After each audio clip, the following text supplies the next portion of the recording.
Lieutenant Natarajan Parthiban தமிழ்நாட்டின் திருநெல்வேலி மாவட்டத்தைச் சேர்ந்த இவர் 1983ஆம் ஆண்டு ஆகஸ்ட் 21ஆம் தேதி ஒரு இராணுவ குடும்பத்தில் பிறந்தார்.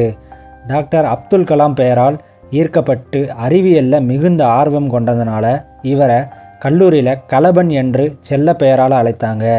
கல்லூரியில் NCCயில் சேர்ந்து C சர்டிஃபிகேட் வாங்கியிருந்தார்.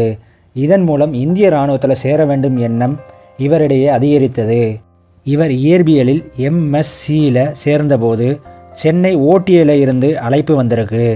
OTAல சேர்ந்த இவர் இந்தியன் ஆர்மி ட்ரைனிங்கை மார்ச் 18, 2006ஆம் ஆண்டு முடித்தார். புகழ்பெற்ற ஜம்மு காஷ்மீர் லைட் காலாட் படையின் ஃபைஜாக் படையில் சேர்க்கப்பட்டார். ஜம்மு காஷ்மீரின் குரேஸ் துறையில் வனப்பகுதியில் சில கனரக ஆயுதம் ஏந்திய தீவிரவாதிகள் பார்டரை கிராஸ் பண்ணுறதற்காக முயற்சிப்பதாக தகவல் வந்திருக்கு.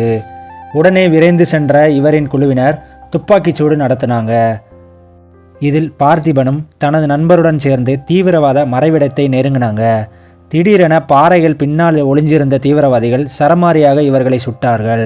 இந்த சண்டையில் இவர் வீரமரணம் அடைஞ்சார். இந்த தியாகத்துக்காக இவருக்கு மிக உயர்ந்த வீரதீர விருதான கீர்த்தி சக்ரா விருதை பெற்றார்.